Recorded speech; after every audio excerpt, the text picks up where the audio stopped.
Aye. We will now call to order the October 13th regular board meeting.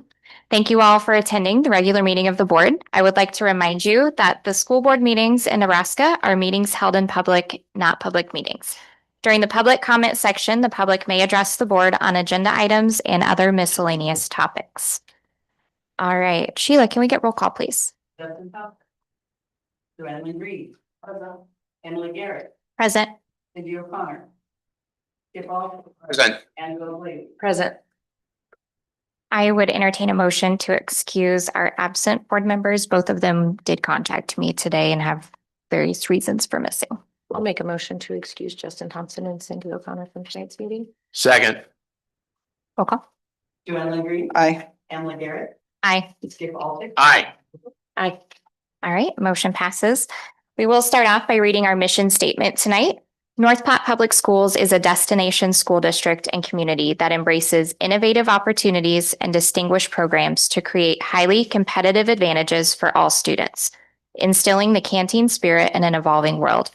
The canteen spirit embodies generosity, selflessness, and unwavering support through service, pride, collaboration, and grit.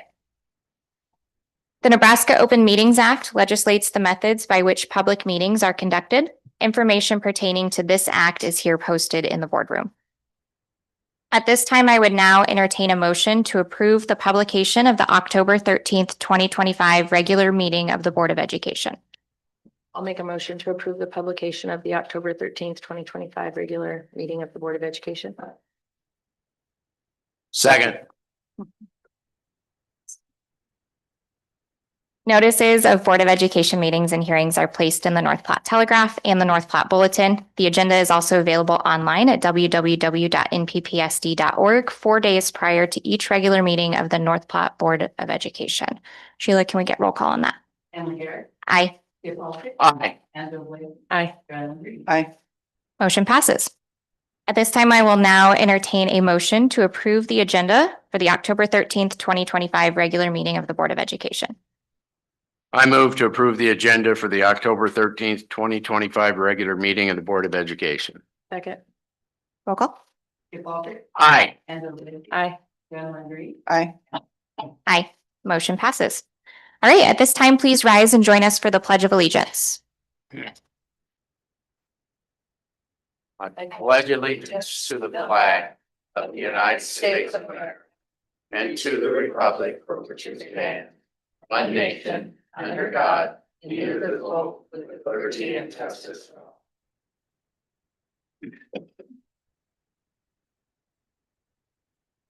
Okay, for our communications portion of this evening, we're going to start off with our special presentation for our September Bulldogs of the Month. Mr. Spatansky. It's always an honor to come and present two outstanding North Platte High School students to our board. This is our first Bulldog of the Month recognition for the 25-26 school year.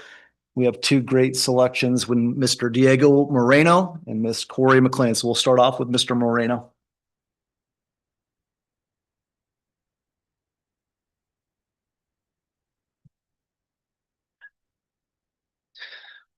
My name is Diego Moreno. I'm accompanied by my dad, Phil Moreno, and my little sister, Maisie Moreno. Over the past 4 years of my college career, I've participated in many extracurricular activities like cross country, one act, marching band, orchestra, choir, just a lot of different things.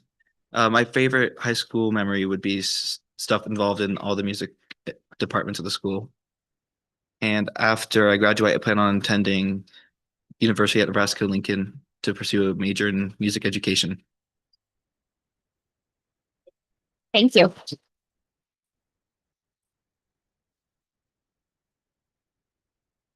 My name is Corey McLean, and tonight I'm here with my parents, Shad and Katie, and my little sister, Andy. And during my high school career, I have also participated in many activities, including volleyball, cross country, track, NHS, and student council.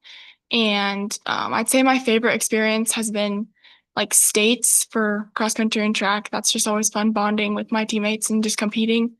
And then after high school, I plan to attend a 4-year college and continue my athletic career and get a business degree. Thank you. We will make you guys come up and take a picture with us.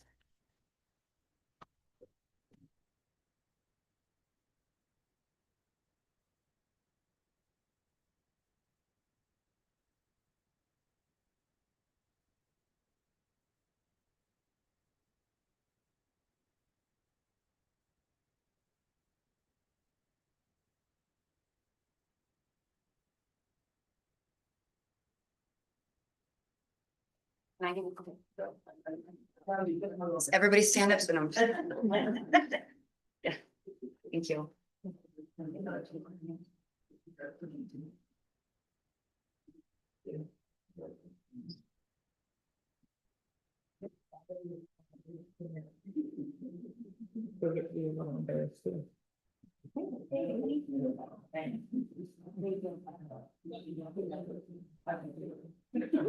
you. Right. Thank you.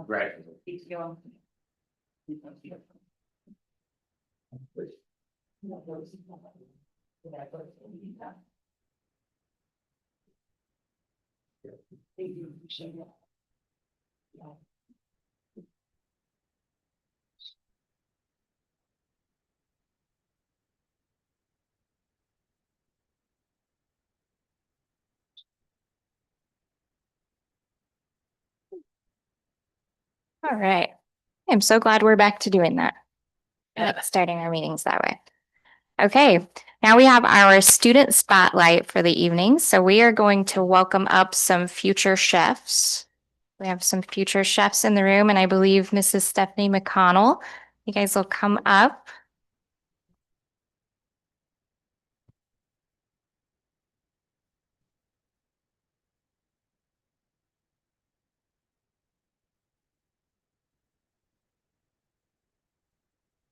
Good evening and thank you for having us. Every year Sodexo puts on a future chef competition for grades third through fifth. We have been doing this competition since 2008, 2009 school year. We kind of went on a lull when COVID happened. And so last year was the first year that we were able to finally start holding the competition again. We had eight students, that actually entered recipes. We took the top six, and these are three of the six that submitted their recipes. Throughout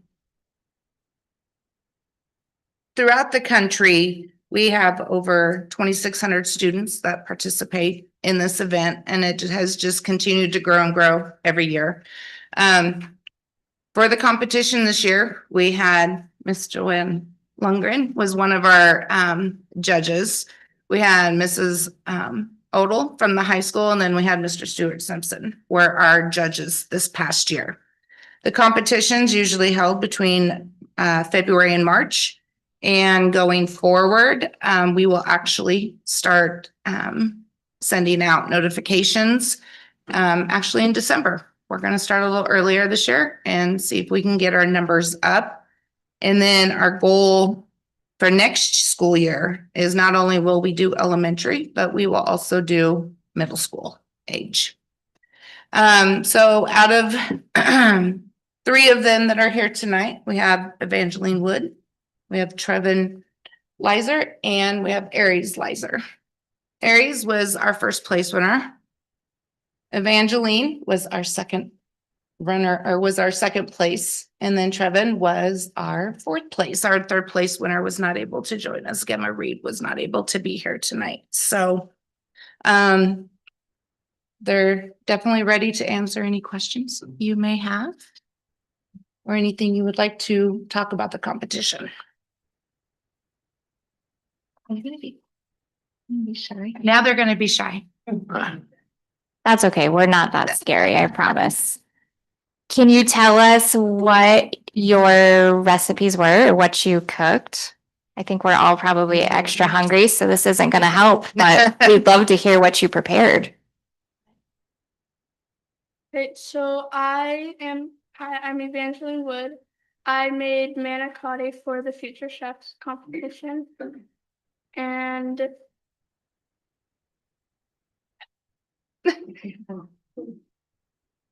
Is it a recipe that is popular in your family? uh, Or was it something new you tried? it was something new that I tried. Trevin? Hi, my name is Trevin Lizer and I made pizza fries. It was something new I tried. Hi, I'm Aries. Hi, I'm Aries Lizer, and I made taco cupcakes. I thought taco cupcakes were pretty interesting, so I gave it a shot. When the judges go through and after they have judged everything and we come up with our winner, the grand prize winner wins a big prize. It's a cooking set. There's recipe books, there's aprons, hot pads, etc. And then the winner actually goes on to have their recipe submitted into the national competition. Which Aries unfortunately did not make it. We have had a couple winners in past years that have made it to the national level, but so we're hopeful. We're gonna aim for that this year. I just have to say, it was so much fun to get to come and judge. And I still remember, I think pretty much every dish. They were all so delicious. Mhm. So, and I think one of the requirements is that they're kid friendly. Is that right? And Yes. it was a lot of fun to get to come and watch. As a judge, I was able to go and watch some of the kitchen prep. And they do have an adult assigned to work with them in the kitchen. But just really fun to see these kids get to put their creative energy into preparing and coming up with these recipes for the food that was prepared. So I really enjoyed it, and you guys all did a fabulous job. So thank you so much. Thank you. Any other questions for them? So is this a hobby now for the three of you? Do you cook at home? Yeah.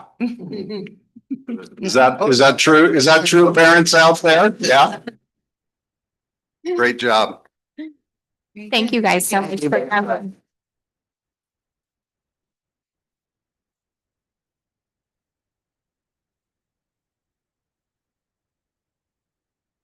All right, Terry, you're up with our foundation report and our staff recognitions.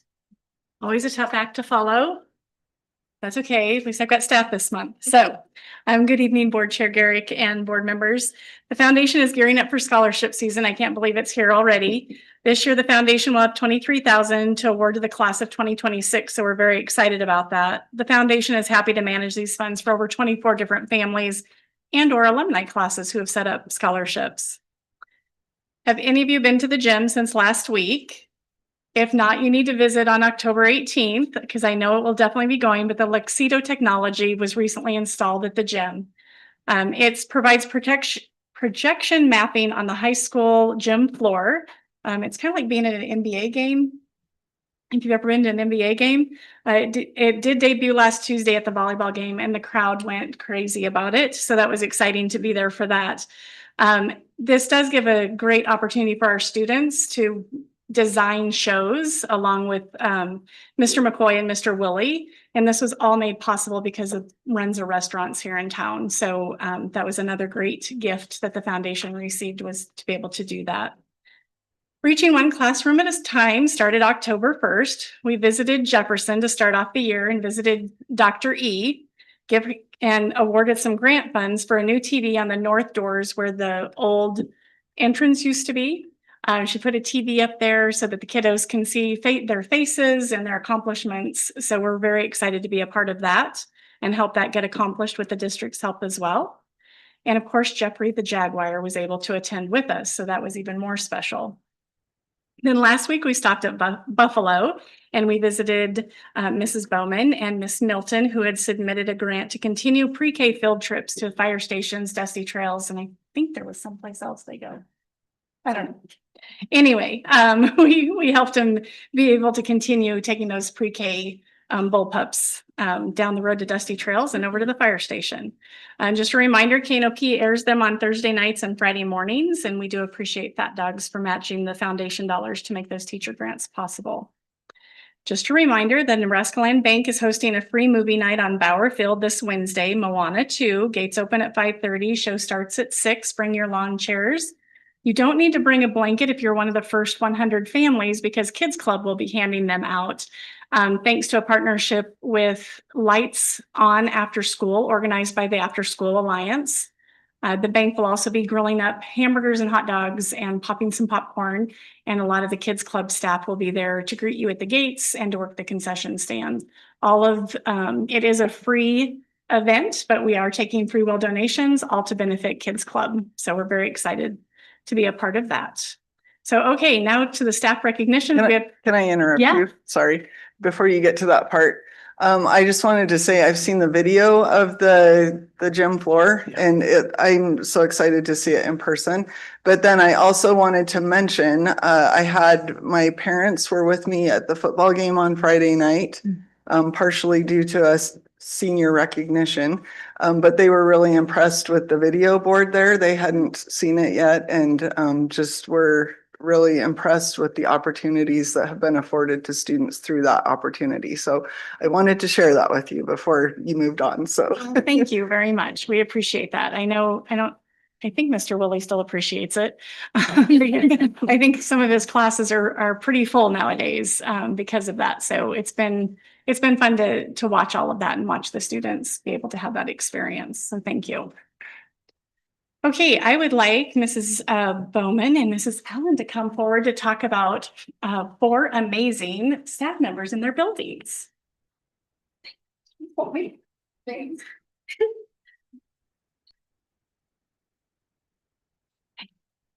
Hi, I'm Kirsten Bowman. I'm the principal at Buffalo Early Learning Center, and it's my honor to recognize Missy Green as our preschool classified staff member of the month. Missy consistently models kindness, patience, professionalism in every interaction with students and staff. She speaks to our children in a way that builds their confidence and sets them up for success, helping each student feel capable, cared for, and valued. Our preschoolers light up when she walks in the room, and it's easy to see why. Her calm and encouraging presence helps create a classroom environment where every student can thrive. We are so grateful for the positivity and dedication she brings to our program each day.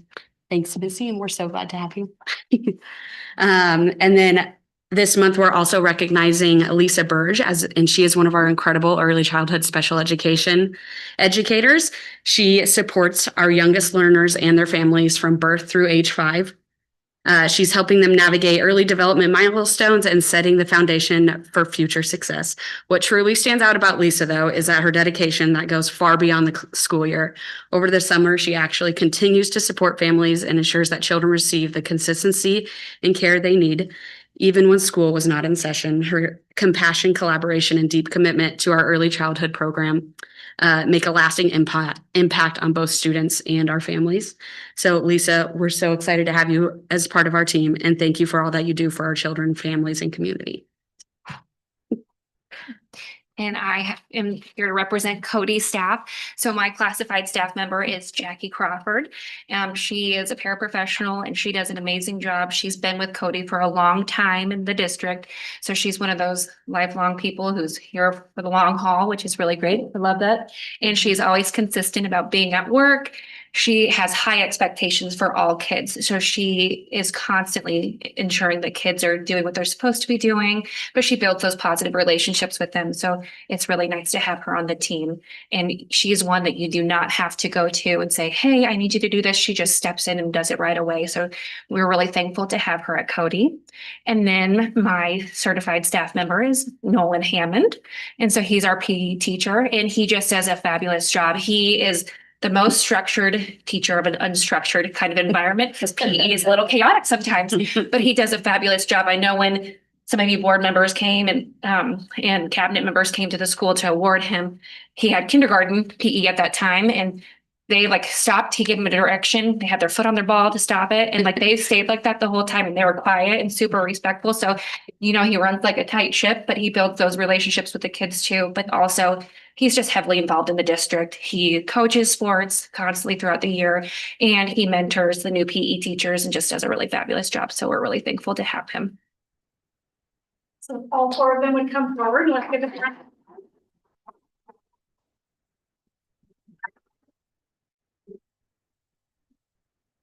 Minutes. And they'll go up forward. Yes, you get sure they with the board.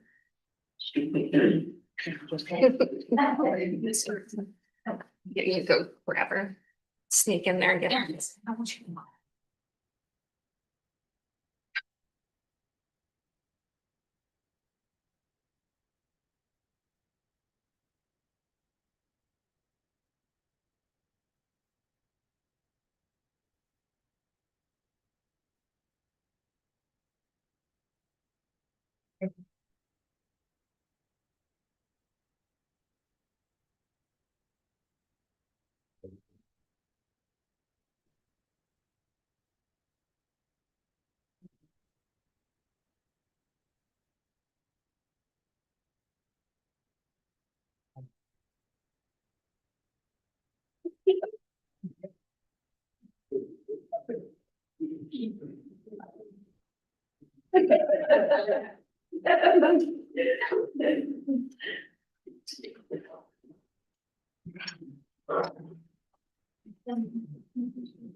In September, when kids come in, they see things like.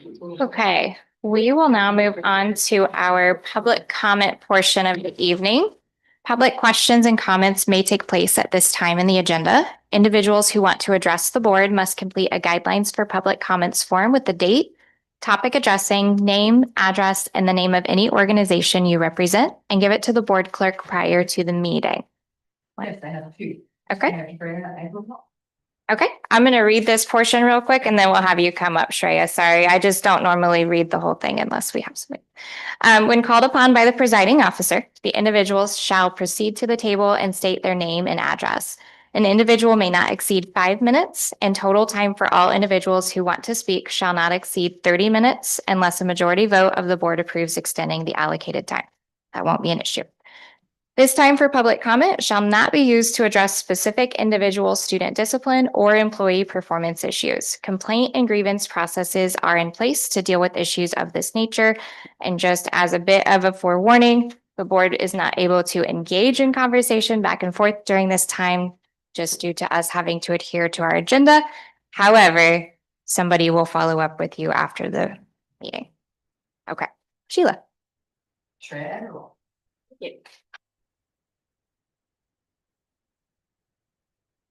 Hi, my name is Shreya Agarwal. I live on 380 East Sagebrush Drive. I'm here to talk about consistently focusing on student growth and achievement. I think it is crucial for the school board to keep that at the center of every meeting. I appreciate the presentations. That's the ones that we just saw in the communication updates and also at the schools when we go for committee of the whole. But what is the most important outcome for our schools? We have to have conversations regularly that come back to how students are doing academically, where are we seeing progress, and where most support is actually needed. This will remind the entire community what is needed to make education successful for our students. I love to see that the board regularly talks about what's happening individually with students, but it would be great to talk about the numbers that tell the story behind what's happening at our district. How are students growing in reading, math, and science? Are certain grades or schools improving faster than others, and why? McDonald was just recognized as a blue ribbon school, and only a handful of those were recognized in our state. That is really amazing for North Platte Public Schools. What are they doing differently over there that's helping them get that recognition? What innovative things are our teachers and schools trying to do to close the achievement gap? We have been doing Wednesdays early out for PD for our teachers. What are the teachers learning, and how is that really impacting students in a positive way? Are teachers allowed in our current budget to go to conferences to keep learning new things? Are we using the best curriculum, helping students think critically and solve problems? We have to connect every decision, budgets, facilities, staffing, back to real student outcomes. Academic outcomes, engagement, well-being, and belonging outcomes, college, career, and life readiness outcomes. Adding student data to the regular conversation isn't just about numbers. It's about making sure that every student's growth is visible, valued, and supported. North Platte Public School wants to be a destination district, but without consistently talking about student achievement and where our students are headed, it's hard to actually gauge how we become that. We need to allow our school district to be innovative without having a gotcha from the board. Many of you were teachers in the classroom, so if you create an environment that stifles creativity and innovation, students are not going to try. Everyone will focus on just the status quo. Same thing happens with the school board and district leadership. If the board is consistently waiting for a gotcha moment with the district for when the district messes up, that district is not going to want to innovate. Innovation requires failure and lots of learning to make progress and impact. We need our district to keep innovating as our town grows, and the board should be the biggest supporter. Our district needs to keep trying new things. Every meeting should come back to the district strategic plan. Are we making progress towards our top 3 to 5 goals? What does success look like for next year? Where are we off track and what's being adjusted to get us back on track? Boards that frame agendas around a strategic plan avoid drifting into micromanagement or one-off issues because they understand the big picture. You are here to make sure students are getting the best education possible, and when all your discussions and decisions are focused on that, student outcomes will be outstanding. School board members are volunteers, serving their time and energy for the betterment of our community. But if at the end of your 4-year term of being on the school board, you have not helped create conversations that led to an increase in student achievement, helped increase opportunities in our district to make students feel more ready for life after high school, what have you truly done? Did you truly spend all that time and energy in the last 4 years to help out students? The most effective school boards are those that agree on clear goals for their school district with their administration. They measure the school's success against those goals. If they keep a laser focus on those chosen goals, filtering every decision through that prism, it will lead to tremendous positive impact for both students and staff. Thank you for your service and for keeping students and their progress at the center of our community's future and at the heart of every school board meeting. Thank you. Thank you, Shreya. Okay, now we'll have Rebecca Barton.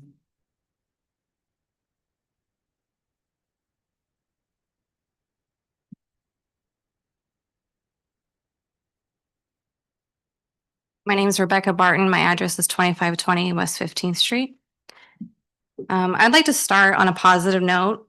My kids used to attend school here in elementary. We left the district due to Buffalo no longer going to be an elementary school and moving all the kids to Lincoln Elementary. But we recently moved our kids back to the district a year ago. Our daughter attends the high school and our son attends Adams Middle School. Our daughter absolutely loves it at the high school, and she got into the Carney Bound program her freshman year, and this is an opportunity she would not have had at her previous school. She has gotten involved with theater and was in the fall play and is currently in One Act Play and USA Skills. The principal and staff are wonderful and she loves all of them. Our son likes his teachers at Adams and the school, and he cannot wait to get over to the high school and have more opportunities. But unfortunately, the school district has a problem with keeping kids in the district. The top reason that stands out to me is bullying and having so many kids with behavior issues. I would like to say that this is not just a North Platte problem. It is everywhere in the nation. The school has handed out the same punishment since corporal punishment ended in 1988, and I strongly feel that it needs to be brought back. These kids have no respect for authority, rules, or laws. This all starts at home with parents not wanting to parent or control their child and expecting someone else to do it. The schools need to start holding the parents accountable. If their child wants to bring illegal substances into the school, destroy school property, disrupt class time, start fights, and cuss at teachers, make the parents pay a fine. The fines keep going up every time. If the parents don't want to pay the fine, then make the parents go to court like you do when they miss too many days of school. The punishment needs to extend to the parents or legal guardians because just punishing the kid isn't working when you have parents that don't care and expect the school to raise their kids. These fines would also help with the district with needing money instead of raising taxes. The schools also need to be stricter with their rules and stop letting things slip through the cracks. I'm asking for more consistency with punishments and following through with possible harsher punishments to keep order in the schools and better the education. We are worried about no kids left behind, but with constantly having to deal with the troubled kids, we have kids with real potential getting left behind. Let North Platte School District put their foot down and say enough is enough, and maybe other school districts will follow. But someone needs to start it. Why not North Platte School District? And I'm going to end this on a personal note.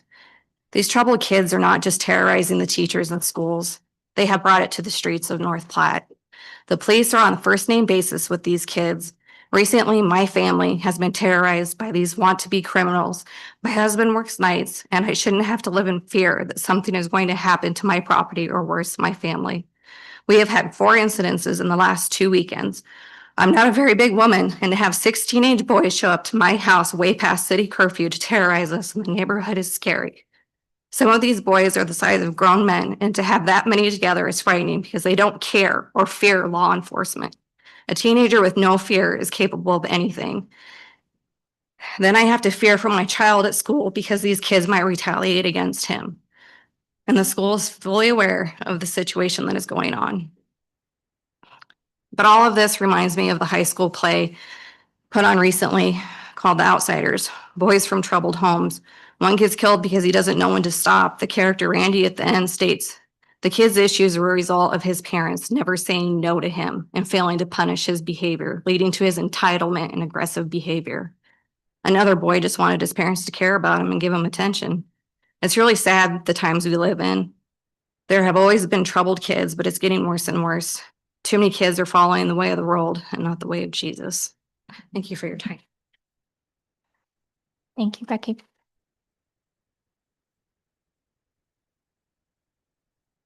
I saw somebody else with a card for public comment. Is there anyone else that wishes to speak during public comment time? Okay. All right. At this time, we will move on to our consent agenda.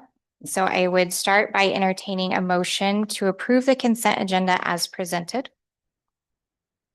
I move for the consent agenda as listed. I have a We second. wanna pull Kathleen Craig off of there though, because I think we should force her to stay. I'm kidding, I know. Do I have a second? Second. Thank you. Okay, we will open it up for discussion in just a minute. Our consent agenda, also known by Robert's Rules of Order as a consent calendar, groups routine meeting discussion points into a single agenda item. In so doing, the grouped items can be approved in one action rather than through the filing of multiple motions. Documentation concerning these items has been provided to all board members and the public in advance to assure an extensive and thorough review. Items may be removed from the consent agenda at the request of any board member. So our consent agenda this evening includes the following. 9.1, to approve the minutes of the September 8th, 2025 regular meeting of the Board of Education. 9.2, to approve the minutes of the September 8th, 2025 final tax request hearing. 9.3, approve the minutes for the September 8th, 2025 budget hearing. 9.4, approve the minutes of the September 25th, 2025 Board of Education Committee of the Whole meeting. 9.5, accept the resignation of Kathleen Craig, effective December 22nd, 2025. And 9.6, approval of financial claims and reports, which I do have a note. Justin was not able to make it tonight, but he did send over, he said, financial claims, it was very evident school had started, but that he made the recommendation to approve the claims. Do we have any further comments, questions, or discussion? No, on consent? I did the audit as well, and it was great. Yeah, answered all questions. Great. Thank you, Skip. And yes, Mrs. Craig had agreed to come back and help this school year to start off, but we have somebody who's going to be moving into that position full-time, correct? Okay. So we are certainly sad about that resignation, but we knew it was coming. And it is good news for us. So, all right. If there's no further discussion, I will call that to question, Sheila. Hey, Walter. Aye. Angela Blakey. Hi. Joanne Lindsay. Aye. Okay. Aye. Motion passes.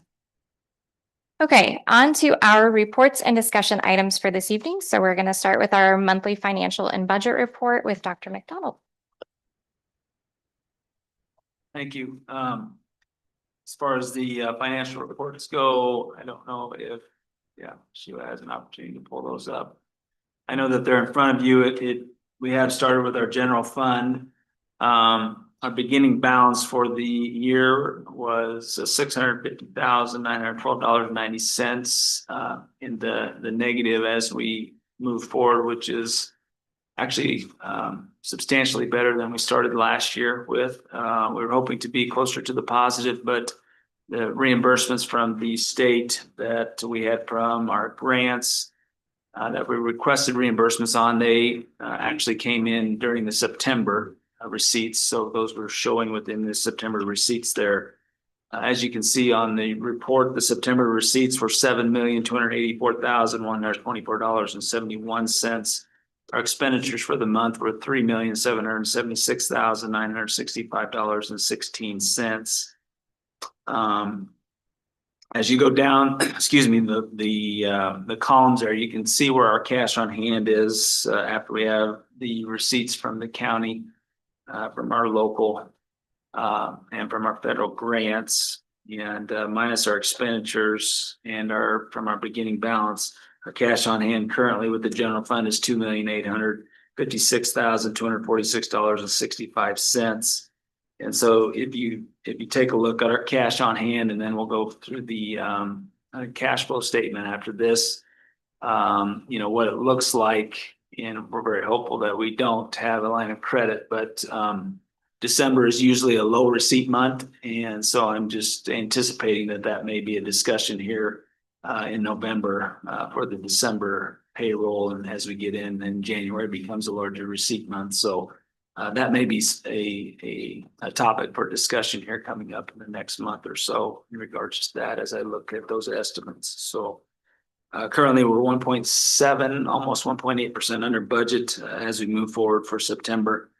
So it's a good start in regards to the general fund. So any questions that you have in regards to our general fund? The next is just our cash flow report. These are the remaining funds. I did give you an updated sheet because on the cash flow that was on there, it says cash flow at the top. And so what I was able to get to you was to do the wrap within the spreadsheet. So the beginning cash balances there on the left, the revenues for the month, in the middle, the expenditures, and then your ending cash. So we currently have our ending cash balance of $6,070,806.61. I would point out that the special building fund there, the receipts for the month of $145,098.58. So that is indicative of the 24-25 budget cycle, because those receipts are still coming in through December of this current year. So that's why you're seeing that, even though we at the budget and the tax request hearing, we didn't request anything for the 25-26 year. So that is why you're still seeing those receipts coming in, just to note that. So any questions that you would have on the cash flow report? I also included the bank reconciliation, so you can see that matches all funds. If you want to look at that report. The last form I had on there was just your enrollment. And then what you can take a look at is a comparison from September 4th to October 7th. We are right now 1% according to our Infinite Campus. The reports were 1%. We have a 1% increase since September 4th with our current enrollment. So it indicated on September 4th, we had 3,429 students total. And we currently, as of October 7th, have 3,465 students. And I saw a couple other emails come today, the last couple of days that we had some new enrollees as well. So maybe that trend is going to continue to increase. So any questions in regards to where we stand enrollment wise? The only other thing I would have to report is our negotiations, our array and comp studies are coming in. They're about finalized. I know that there's an invitation to have our first meeting here at the end of October. I've heard from a couple board members on that, still waiting to hear from one. So we'll just say tentatively at this particular point in time on that. And I'll reach back out to Kurt Daltig when we have confirmation for everybody there. We had an audit. The audit was done October 1st and 2nd.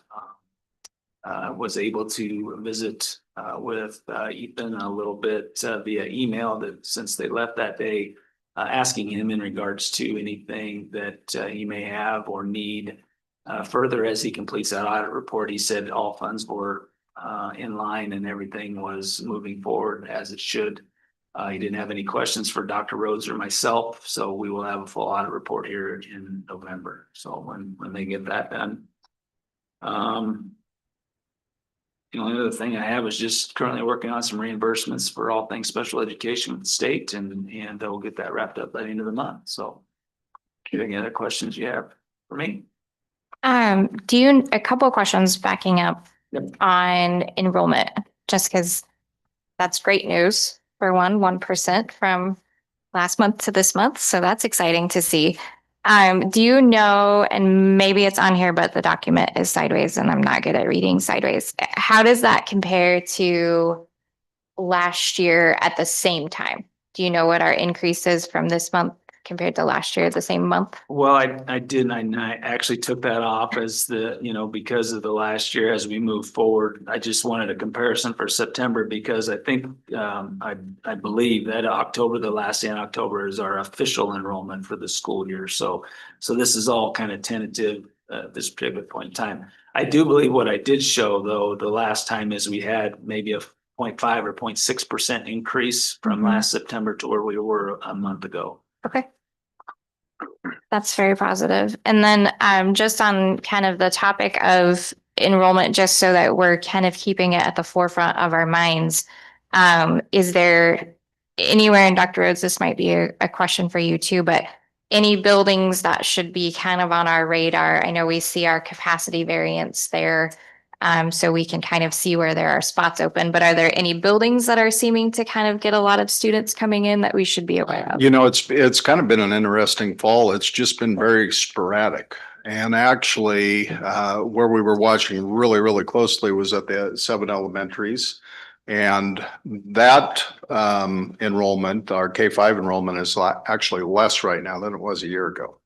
So we're seeing more of the 6-12 moving into the district. So what we kind of take a look at, both Mr. Mills and I, it's almost every Monday morning is we have a spreadsheet that shows in particular each grade at the elementary level, and we watch our singleton numbers very closely. And we do have some singletons across the district. Obviously, the lake is all one track. Washington has 2 tracks right now, and we're watching their 5th grade really close. And honestly, we would if we had a new enrollee in 5th grade and they lived in that Washington ward, we'd probably have them go to Cody or wherever it was closest for them, because we're at about 20. I think we said this morning 27 or 28, right around in there, and that's a high number. So we're watching the singletons very closely. Cheryl will not officially enroll those students in those singletons until the district level administrators have had a chance to look at those numbers. But in terms of overall capacity across our elementary, we're in really good shape. Madison would be the same way. We're in great shape at Madison and Adams as well.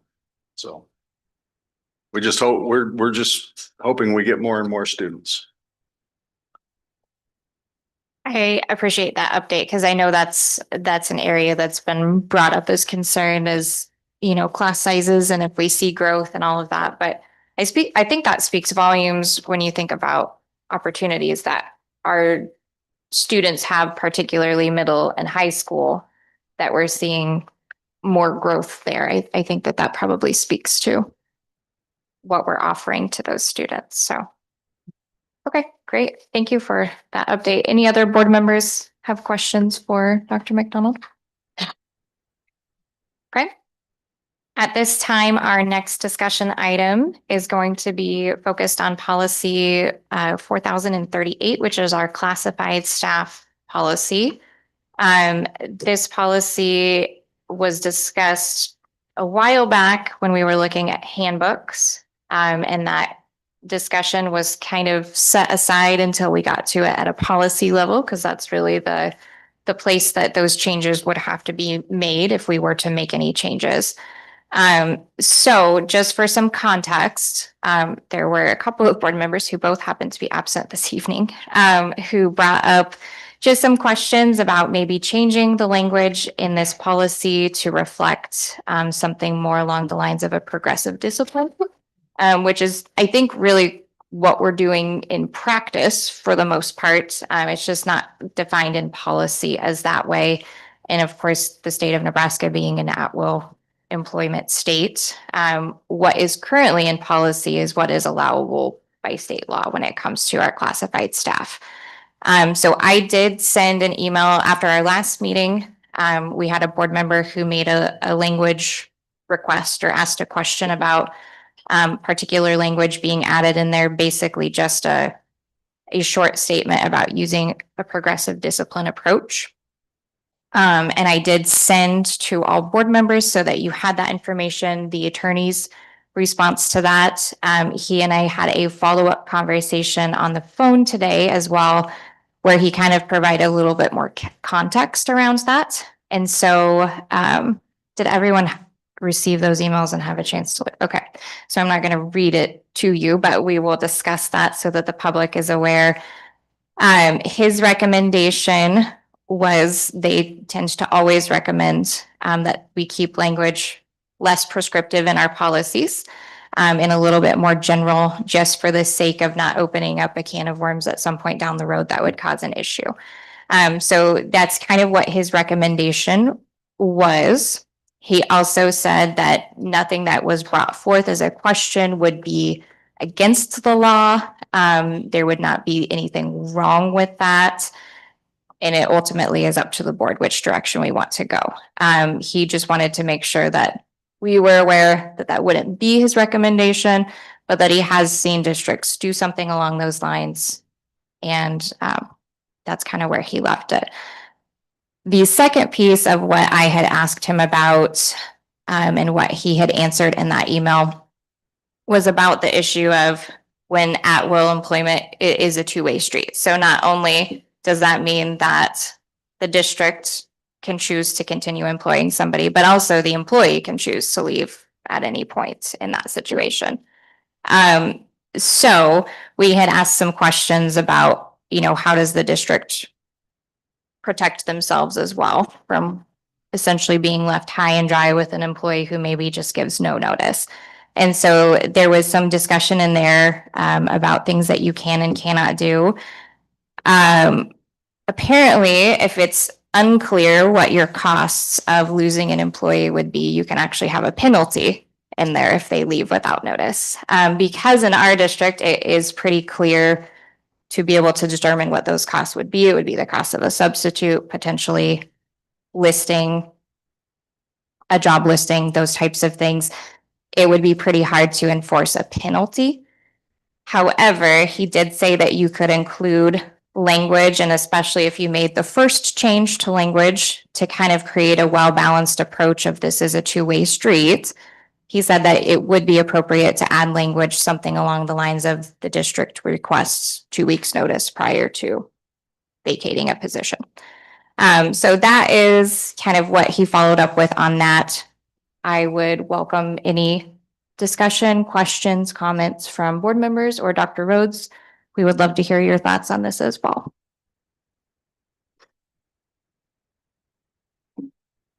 I thought it was pretty clear that Bobby basically said we should leave it alone.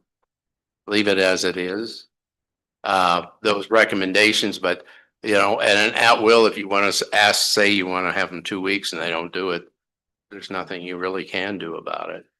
But I think this should just stay the way it is right now. The way they implement it, I think works very well. And I think the more we add to this, if we put certain things on, we are kind of handicapping administrators in certain aspects of it if we do that. So this is pretty, it explains it, and that's the way it is, and then the administration enforces it. I understand what you're saying, and I agree with that to a point. I think the biggest problem is the way it's been implemented isn't favorable to our staff. And that's, I think, what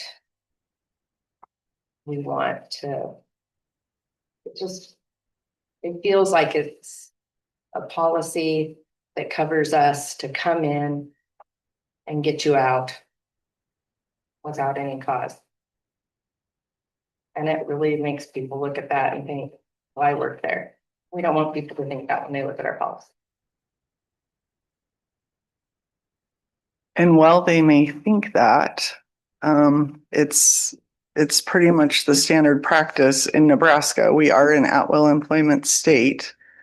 The other thing, and I think Bobby also mentioned this in his email, is that it's not like we're just going around willy-nilly firing people because we feel like it, nor are our administrators. And we wouldn't want to do that because the people that fill these positions are valuable members of our district. And they do an important job, even though they don't have a signed contract with the district. And so you start doing things that maybe make people uncomfortable to work for you. And yeah, you're not going to have people work for you. And I have full confidence in our administration and the way that they go about doing these things. I believe that they do what is right by the law and also the best practice. And I think even in some instances that they go above and beyond to make sure that that we are doing the right thing with when we do need to let someone go. So I agree with Skip. I think that what we have currently in policy is what we should keep. And I support our administration and the decisions that they're making with hiring and letting people go. I think it's important that we give you some data that you can look at in helping with this discussion as it continues on. And obviously tonight it's a discussion. So Mr. Mills is working on a report that will show the last 5 years, the total number of classified staff that we've employed for that year, those that have left us or resigned, and those that have just not showed up.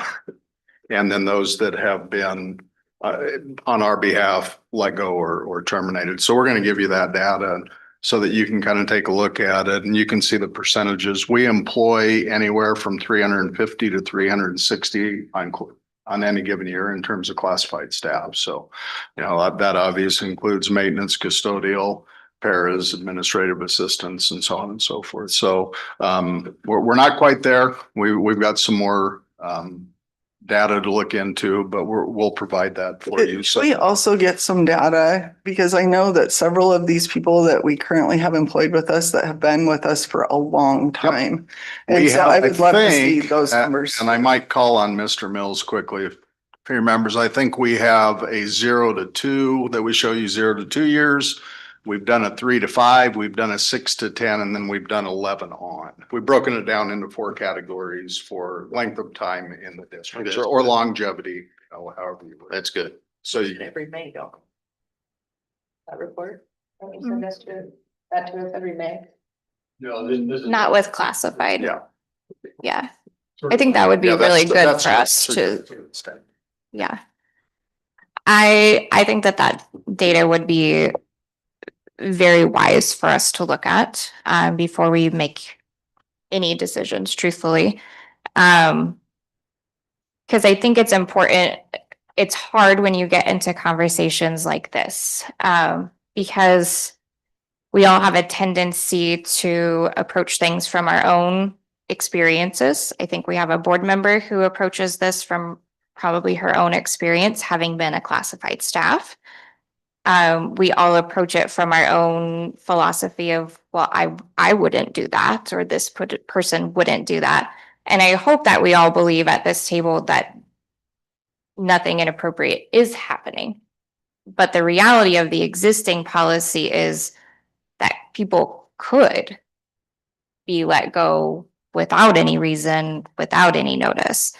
And so I want to make sure that we're separating, like when I'm speaking about my concerns about this policy, I'm not directing those concerns at a person or making an accusatory statement that something is happening that I'm reacting to. I just think that it is our job as the board to determine what kind of policies that we want to have in place. And that was really the conversation that Bobby and I had today. After he sent his initial email about what his recommendations would be, he and I's conversation was more along the lines of, how does the board navigate these types of conversations while staying within our parameters of what the role of the board is. And so he said, it's funny that you say that, because really what you're talking about right now is why you have a board. This is the role of the board. So as attorneys, they make recommendations and they provide us with recommended policies. But at the end of the day, if every district was going to go with an attorney's recommended policy, you probably wouldn't have school boards. So he did say, he's like, this really is the role of the board. Whatever you decide to do is the board's prerogative, but you having these conversations is important. So I was reassured by that. I think the main thing that I personally would like to see is just a little bit of a shift in that culture. And I think it is a two-way street shift in that culture.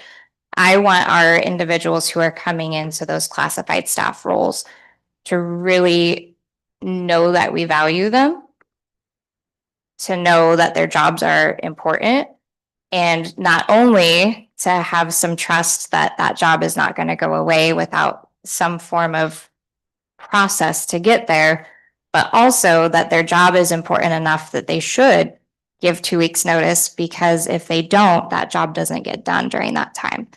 So that's where I'm coming from in my thoughts. I don't have a specific recommendation on what that language should look like right now, but that's where I'm sitting at. So, Mr. Mills, I have another request. I know that we had some turnover, which is not common in our secretarial pool this last year. Could you also maybe provide us with when you provide us with the information, just because a lot of those that we have employed with us now are maybe newer employees. I know some of them did shift to different buildings, but with the people that left for various reasons, could you also just maybe provide us with some information about how long they were in their position with the district? Of course, without having that right in front of me, I'll do my guesstimate of it. But the biggest part of those positions are, we have awesome administrative assistants across this district, outstanding. Some of them chose to move on in the past year. And so we obviously advertised and hired within, and we also hired actually out of state from one of the individuals came from. Those individuals sitting in those positions were probably, I know one of them was 8 years for sure. The other one I think was 3 in that position. So, and another point I would like to make is, just because an at-will employee may be dismissed from their position does not mean that they don't have any legal recourse. And so that's something that I know that the district takes into consideration, both Mr. Mills, Dr. Rhodes. There's conversations, I'm sure, with our legal team and those types of things. And so it's not like we just go firing people because we feel like firing people. We have cause, and those types of things are communicated in whatever way the administration and our attorneys see fit so that we can stay out of legal action. So I think it's probably important to read the language that was recommended, so that you have the context too, just moving forward. The recommended language was just to make an update in the second paragraph of this policy that would read as such. Disciplinary actions will follow a progressive disciplinary process up to and including termination. So I know that the intent with keeping that fairly concise and vague was still to allow for, obviously, there are extreme situations of things that could happen in a workplace that would warrant immediate termination if that proves to be what happened in those situations. And so I believe that language was worded that way as such to allow for that if that's the appropriate action. It really ultimately doesn't actually change anything that we're doing in practice. If that's how it is implemented, it just provides a little bit additional language there. So I do want to acknowledge that I think we all realize there are situations that would warrant somebody being released from a position without having to jump through a lot of steps to get there. So anything more on this before we move on? Okay. Thank you. On this until the other board members are here to discuss it, correct? Yeah, An it's, action item. yeah, it's, For that, but I'm not. yep, it's just a discussion item for this evening, and I would say it would be prudent of the board to not take action on it until we feel like we're at a place that we can move forward with it comfortably. So I would say potentially we bring it back as a discussion item and then action item next month, but we'll see how that transpires. Okay, for our action items this evening, we do have a series of policies that you'll see. So we're going to go through each one individually. We did discuss all of these at our committee of the whole meeting, so there's nothing here that has changed since that meeting. But if board members should have any additional questions or discussion on anything, we certainly still welcome that tonight. So the first one that you'll see there is 11.1. So before we open up for discussion, I would entertain a motion to approve revisions to policy 4028 substitute teachers. I move to approve revisions to policy 4028 on substitute teachers. second. Okay. So on this policy, if you open it up there, you'll see the version with the recommended change in it. And essentially, this is adding a paragraph here, basically allowing us as districts to evaluate long-term substitutes. So recognizing that those long-term substitutes are spending a substantial amount of time in classrooms and having them go through an evaluation process as well. Dr. Rhodes, would you like to share anything more on this policy? Yeah, no, I think you did a nice job explaining that. It was, this gives us a good record keeping, and I think the other thing, it helps our long-term substitutes with growth as well. So kind of gives an idea of what the expectations are when you're a long-term sub or you're wanting to jump into that teaching role. And then it helps us a little bit during the hiring process because we do have a lot of our substitute teachers that apply for our openings as well. Right. Okay. Yeah, and I would actually say, as somebody who started as a substitute teacher prior to teaching in my own classroom, while evaluations can be nerve-wracking, I think that information and feedback is really valuable. So I think that those long-term subs that are really in it for the long haul and going to stay here, I think that that can be really valuable for them as well, because it can be pretty tough to be a substitute teacher in a classroom that is not your own. And so being able to help them develop, whether it's classroom management or instructional styles, I think that there's a lot of value in it for them as well. Any further comments or questions on this policy? Okay, we'll call that to a vote, Sheila. Angela Blakey. Aye. Joanne Green. Aye. Emily Garrett. Aye. Aye. All right, motion passes. Our next one is going to be Policy 4029. So at this time, I would entertain a motion to approve revisions to policy 4029, the salary schedule for certificated. I can't read the whole thing, but I assume it says employees. There we go. I'll make a motion to approve 4029 salary schedule certified employees. Second. Okay. This one, the language in it here was updated essentially to match what we're doing in our negotiated agreement. Anything additional on that, Dr. Rhodes, that you would like to share? No, the original policy was just a real mess. It was one big paragraph and it did not match what we had in our master agreement. So from your horizontal movement, vertical movement, timelines to turn in credit hours those are all updated to follow our negotiated agreement. Excellent. I think this policy is a great example of why we do policy review, because you catch things like that to make sure that everything is consistent and clear across the board. Any further questions or discussion on that one? Okay, we'll call that to vote. Joanne Reed. Aye. Emily Garrett. Aye. Skip Walker. Aye. Aye. Motion passes. At this time, I would entertain a motion to approve revisions to policy 4030, evaluation of certificated employees. I move to approve revisions in policy 4030, evaluation of certificated employees. Okay. This one, if you'll open the document, there are a couple of changes right at the very beginning and then again at the very end in the red line version here. And essentially to match, again, what we're doing in practice and to reflect the use there of the Talent Ed online platform. Anything else on this one? Now, this original policy predated the online software that we use. So we changed one line first paragraph and then the one line in the last paragraph of the policy. All right. Thank you, Dr. Rhodes. Roll call. Joanne Reed. Aye. Emily Garrett. Aye. Skip Walker. Aye. Aye. All right. I would entertain for 11.4 a motion to approve revisions to policy 4034, the staff handbook. I'll make a motion to approve revisions for policy 4034, the staff handbook. Second.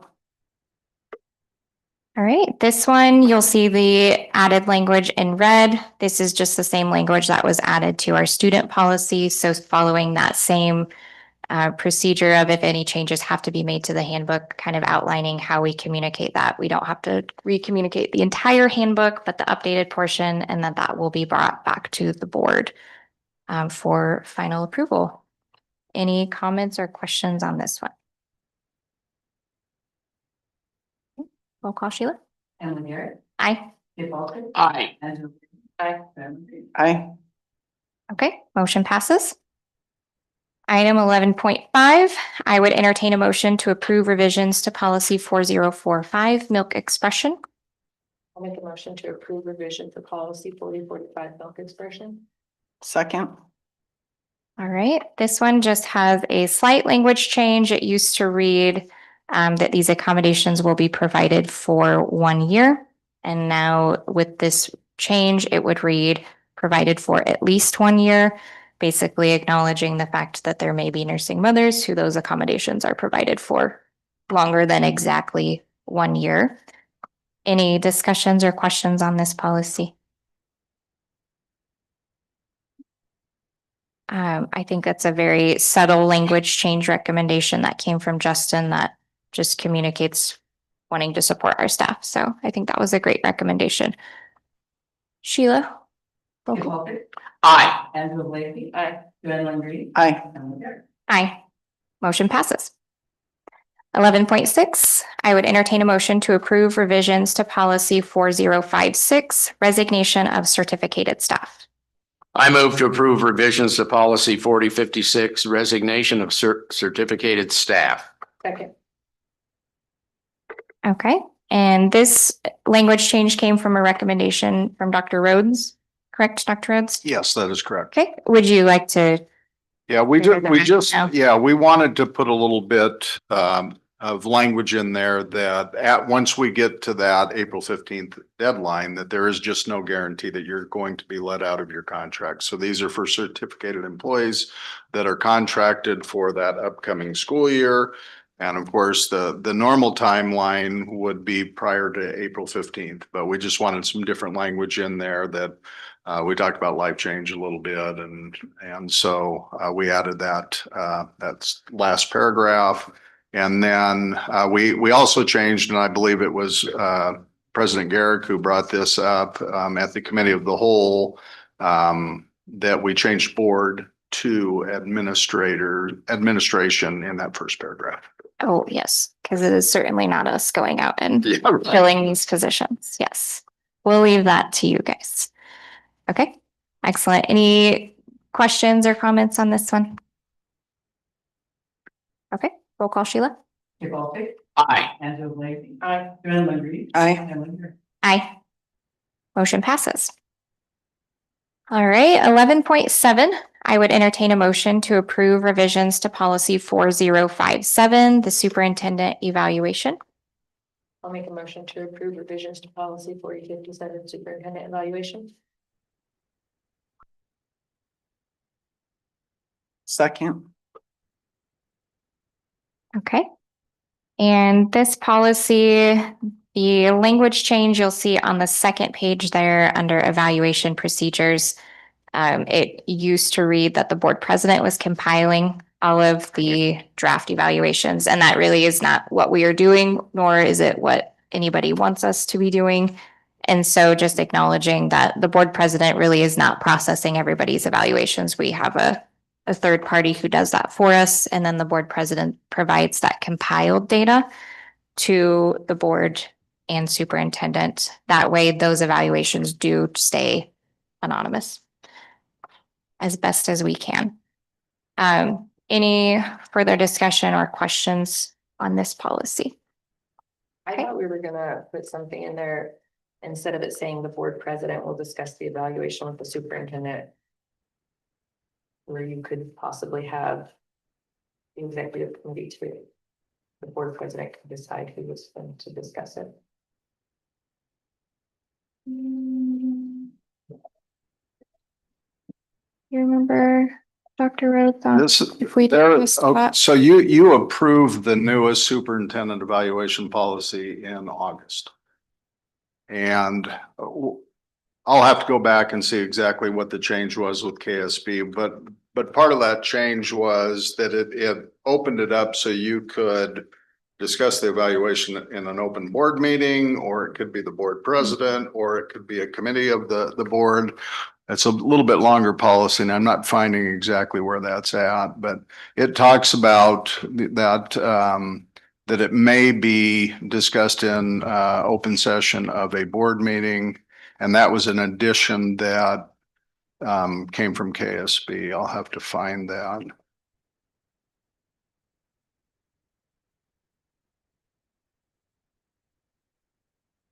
Yeah, because this reads that it can be done in closed session if necessary. Here in this policy. Can I mention, I just found a typo. Yeah. No. Sorry, Sheila. Sorry, it's in the red part, so it just really stood out.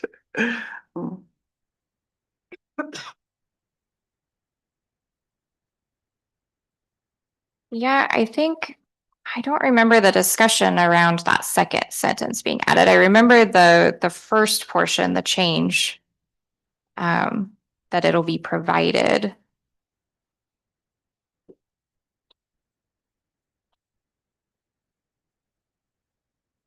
Yeah, I'm wondering if we should look into that further on that second sentence, just to make sure we're consistent across the board.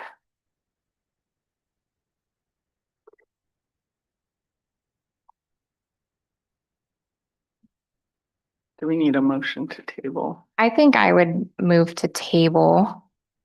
I make This this policy, table this policy 4057. I'll second that. Okay, can we get roll call on the motion to table this policy? Angela Lady. Aye. Joanne Marie. Aye. Emily Garrett. Aye. Aye. Okay, motion passes. That has been tabled. We will bring it back next meeting. All right, the next item is our option enrollment resolution. So I would first, we move first and then we read it, correct? It's very long. Yes. Make sure you Yep. read it at the right point, Joanne. We don't want to do it twice. Okay, I would entertain a motion to approve the resolution for acceptance or rejection of option enrollments for the 2020 through 2027 school years. So when you make the motion, you will move to either accept or reject Right. this option enrollment. I'll make a motion to approve the resolution for acceptance of option enrollment of the 2025 through 2027 school years. Second. Excellent. All right. So for context here, we have discussed this at our last committee of the whole meeting. It is a 2-year resolution, but we take action on it still every year and update the accurate enrollment numbers. So with that, we'll have Joanne read our resolution for us. And thank Cindy later. Yeah, thanks, Cindy. Okay, resolution on school district standards for acceptance or rejection of option enrollment applications. Whereas North Platte Public Schools is committed to providing an education of high quality to its students in an economically efficient manner, and whereas the school district's faculty, facilities, and equipment can serve only a limited number of students effectively, and whereas the North Platte Board of Education, in consultation with the administration, has reviewed the school district's faculty, facilities, equipment, interdisciplinary efforts, and interrelationships of grades, subjects, and faculty, and has determined the maximum number of students it can serve effectively at any given grade level and in total. Now therefore be it resolved that the board adopts the following standards for acceptance or rejection of option enrollment applications. Special education capacity. Capacity for special education services will be determined on a case-by-case basis. If an application for option enrollment received by the school district indicates that a student has an individualized education program under the Federal Individuals with Disabilities Education Act 20 USC 1400 et sec, or has been diagnosed with a disability as defined in section 79-1118.01, the application will be evaluated by the Director of Special Education Services or the Director's designee, who must determine if the school district and the appropriate class, grade level, or school building has the capacity to provide the applicant the appropriate services and accommodations. The Federal Educational Rights and Privacy Rights Act, FERPA, 20 USC 1232G permits the release of education records when a student seeks or intends to enroll in a different school district. Numeric capacity for the 2025 through 2026 and 2026 through 2027 school years, the capacity in the following grade levels, programs, classes, and or school buildings is as follows. All North Platte Public Elementary Schools, grades K through 2, 20 students per regular education classroom section. All North Platte Public Elementary Schools, grades 3 through 5, 22 students per regular education classroom section. Madison Middle, Adams Middle, and High Schools, grades 6 through 12, 325 students per grade level. North Platte Elementary English Learner, EL programs, 10 students per EL classroom selection or section. Madison Middle, Adams Middle, and High School English Learner, EL programs, 15 students per EL classroom section. North Platte Elementary Behavior Program, 5 students. North Platte High School Alternative Education Program, 10 students per program. Programmatic capacity. The board declares the following grade levels, programs, classes, and school buildings to be at capacity such that no option applications into any of the following will be accepted. All district-wide English learner EL programs are closed. Cody Elementary School grades kindergarten, second, fourth grades are closed. Eisenhower Elementary School third and fourth grades are closed. Jefferson Elementary School grades K 1, 2, 3, 4, and 5 are closed. Lake Maloney Elementary School grades second and third are closed. Lincoln Elementary School grades kindergarten, first, second, and fifth grades are closed. McDonald Elementary School grades first, second, third, fourth, and fifth grades are closed.